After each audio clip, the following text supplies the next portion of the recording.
Ma'am, किसी भी planet की दशा या महादशा स्पेसिफिकली कैसे काम करेगी किसी भी जातक के लिए, और अलग-अलग रिजल्ट देती है हर महादशा सबको? अब ये दो चीजों पे डिपेंड करता है।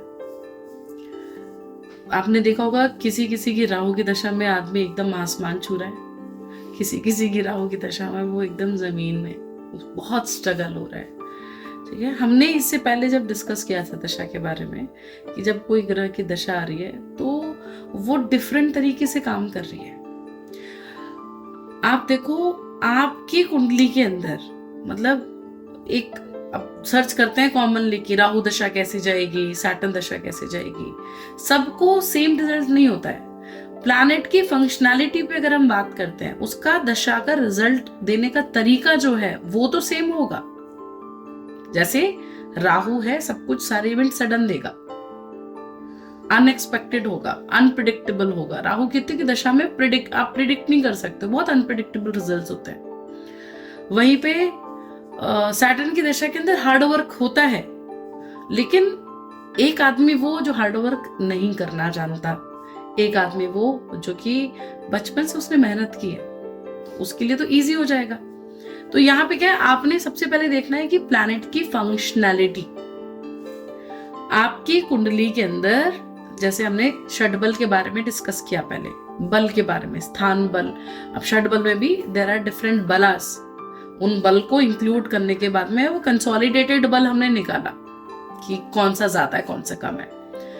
षटबल में अगर उस पर्टिकुलर प्लैनेट की स्ट्रेंथ ज्यादा है, ये बहुत इजी तरीका है देखने के लिए, तो दशा का जो रिजल्ट है ओवरऑल आपके फेवर में जाएगा।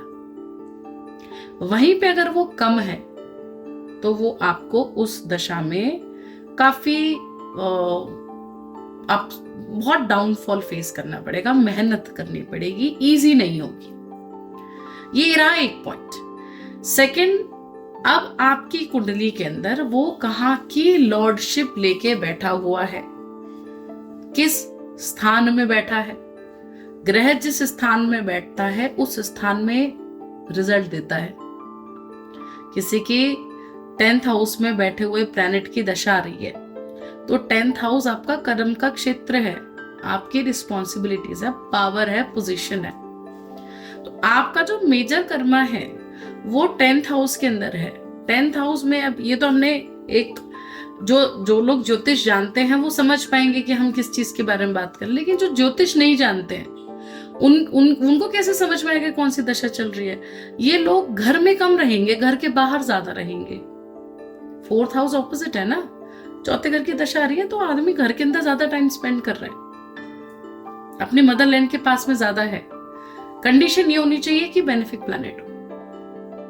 अगर मेलेफिक प्लैनेट है तो मेलेफिक प्लैनेट की क्या, कोई भी जो मेलेफिक प्लैनेट है वो अपनी जिस भी क्रूर ग्रह जो है वो जहां पे बैठता है वहां के सिग्निफिकेशंस को अलग करता है, तुड़वाता है, छुड़वाता है, अलग करवाता है। राइट। सो अगर बोलते हैं ना विदेश जाना है, चौथे घर की दशा आ जाए और चौथे घर में कोई क्रूर ग्रह बैठा हो तो आपको आपके घर से दूर लेकर के जाएगा, घर में नहीं रहने देता, आपको मेंटल पीस नहीं मिलेगा घर में। सो कहाँ की दशा आ रही है, अब जहां पे लॉर्ड बैठा हुआ है वो कहीं का लॉर्ड होके बैठा है ना। 2nd हाउस का हो सकता है लॉर्ड हो, 5th का लॉर्ड हो, 5th 6th का लॉर्ड हो। लेट्स सपोज सैटर्न है, शनि बैठा है 10th हाउस के अंदर, ठीक है, और सैटर्न बैठा है जेमिनाई साइन में, 5th का और 6th का लॉर्ड होकर के।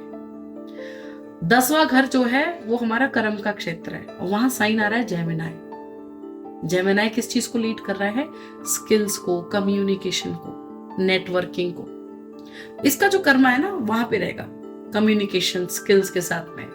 अब इसकी जो मूल त्रिकोण राशि है एक्वेरियस, एक्वेरियस से कितना हाउस दूर जा रहा है, 5। तो इसके जितने भी रोग ऋण शत्रु 6th हाउस जो है, 6th हाउस की सिग्निफिकेशन के लिए पॉजिटिव इफेक्ट देगा ये। वहीं पे कैप्रिकॉन जो कि 5th में पड़ रहा है, 5th से 6th पोजीशन पे बैठा है 10th हाउस के अंदर, तो बच्चों के लिए पोजीशन के लिए बहुत अच्छा रिजल्ट नहीं देगा नाम को लेकर के। तो हमें जब दशा एनालिसिस करनी है किसी भी ग्रह की, तो काफी सारी कंडीशंस हैं।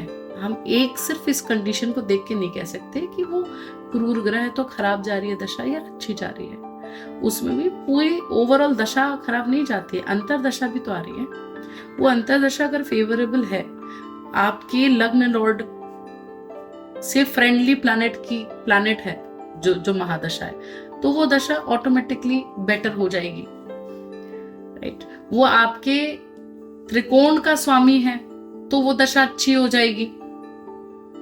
उसका रिजल्ट देने का तरीका क्या होगा, डिपेंड ऑन द प्लैनेट जिसकी दशा है। मार्स है तो एग्रेशन के साथ, तोड़ लड़ाई झगड़ा करता हुआ एग्रेशन के साथ में, ठीक है, बहुत गोल ओरिएंटेड हो जाएगा, बहुत एग्रेसिव हो जाएगा। सैटर्न है तो ह्यूमिलेशन फेस करा के देगा, लेकिन देगा। अब किसी का काम अगर किसी का काम पोलाइटली बात करने का है, कोई प्यार से बात कर रहा है, आप उसको बोल रहे हो बात करने के लिए, और एक है जो कि रफ एंड टफ तरीके से बात करता है, आप दोनों को काम करने के लिए बोल रहे हो, तो वो जो पोलाइटली बात कर रहा है वो तो पोलाइटली बात करके काम करेगा, जो एग्रेसिव बात कर रहा है वो गाली गलौज करेगा, काम दोनों करेंगे। तो एजेंडा समझना है आपको, प्लैनेट आपको कैसे रिजल्ट दे रहा है, कहाँ का लॉर्ड होकर के रिजल्ट दे रहा है, उस बेनिफिक प्लैनेट्स के साथ में बैठा है तो उसकी पॉजिटिव चीजें बढ़ जाएंगी।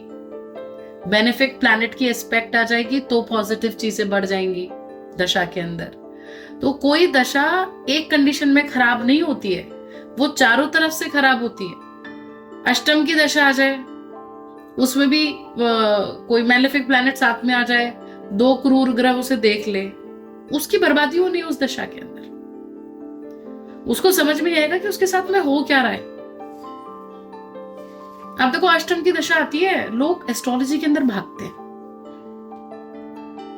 अंतर दशा है अष्टम की तो भी एस्ट्रोलॉजी के अंदर भागते हैं, क्योंकि वो फिर ऐसी चीजों को डिस्कवर करना चाह रहे हैं जो नेचुरली लोगों को नहीं मालूम पड़ रही है। वो अपने सवालों के जवाब वहां जाके खोज रहे हैं, ट्रांसफॉर्मेशन आ रहा है वहां से।